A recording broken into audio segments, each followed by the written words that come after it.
पहला सवाल कौशिक घटक जी का है और ये डीमार्ट के बारे में जानना चाहते हैं कि क्या यहाँ पर 4-5 साल के लिए नया पैसा लगाया जा सकता है?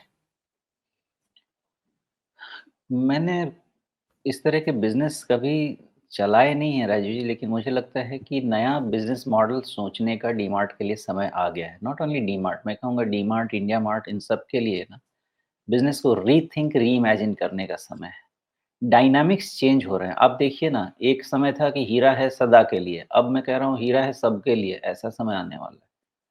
डायनामिक्स ही चेंज हो जाएगा। आप देखिएगा एक समय आएगा कि लोगों को हीरा पहन के चलने में शर्म आएगी, क्योंकि हीरा पहन के आप चलते थे, तो आप बात करते थे भाई उसने हीरा पहना हुआ है, कुछ तो पहना हुआ है। अब चला जाएगा समय।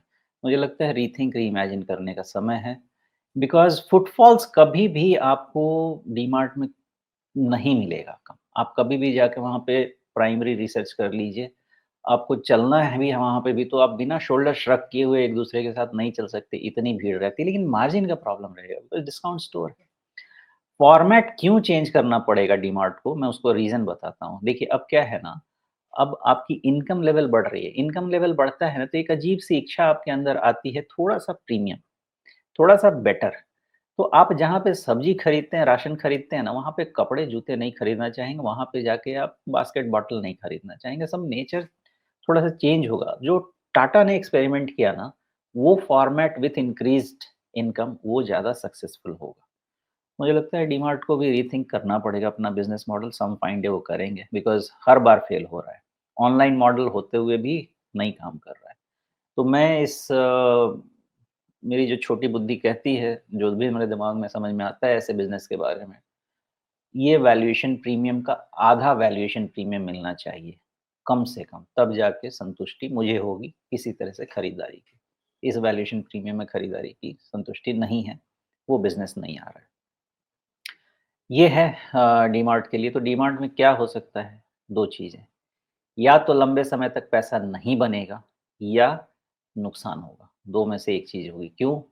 क्योंकि बहुत लंबे समय से आपका ये 3200 वाला रेंज कभी टूटा नहीं है और अभी कितना है 3800 है, तो 10% का डाउनसाइड। अगर 10% का आप इसमें डाउनसाइड देते हैं, तो भी आपका पी जाके 90 के आस-पास सेटल होता है, ठीक है? अब आप आ जाइए इसके सेल्स ग्रोथ पे। आपका सेल्स ग्रोथ है 15% के आसपास का, वो भी डिक्लाइनिंग ट्रेंड में ही दिख रहा है, 15% के नीचे।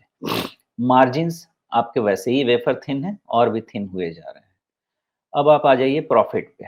प्रॉफ़िट में आपका देखें तो एकदम फ्लैट हो गया है। मार्जिन ही इतना छोटू-सा है कि सेल्स कर लेंगे तो आपका प्रॉफ़िट पे तो इश्यू आएगा ही आएगा। मेरे हिसाब से आपका बहुत एक्सपेंसिव वैल्यूएशन है और मुझे लगता है कि वैल्यूएशन अगर यहाँ से 50% भी कम हो जाए, either in terms of time और इन टर्म्स ऑफ प्राइस, तो ठीक रहेगा। 50 टाइम के ऊपर वैल्यूएशन नहीं आना चाहिए और अगर नहीं आया तो बहुत लंबे समय तक आपका पैसा नहीं बनेगा। जब तक अपने रेवेन्यू और प्रॉफ़िट में, रेवेन्यू में अगर 15-20% भी रह गया, प्रॉफ़िट में आप जब तक 20-30% वाले, कम से कम 30% वाले कैटेगरी में नहीं आएँगे, इतना प्रीमियम कैसे जस्टिफ़ाई करेंगे? 30-30% का प्रॉफ़िट अगर ग्रो किया तो 100 टाइम्स प्राइस अर्निंग मल्टीपल, 3 साल का आप रिकवरी पीरियड रख लीजिए।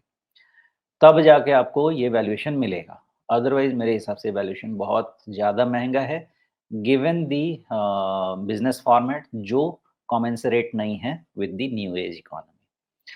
तो डीमार्ट पे मेरा व्यू यही है कि 3200 के नीचे भी नहीं जाएगा और ऊपर का लेवल अभी बहुत क्लियर नहीं है मेरे पास राजीव जी, बिकॉज़ मेरा प्रॉपर वाला जो प्रॉब्लम है 4800 पे है।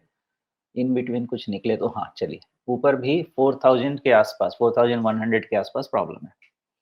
तो नीचे 3200 तक डाउनसाइड ओपन है, ऊपर 4100 के ऊपर शॉर्ट कवरिंग आएगी। क्यों आएगी? बिकॉज़ एक डाउनसाइड गैप है, वो कवर हो जाएगा 4500 तक। फिर उसको वहाँ पे जाके हम रीइमेजिन करेंगे, रीथिंक करेंगे। द रीज़न इज़ वहाँ पे जाके राजीव जी का फ़ेवरेट चीज़ बनेगा वो है डेथ क्रॉस।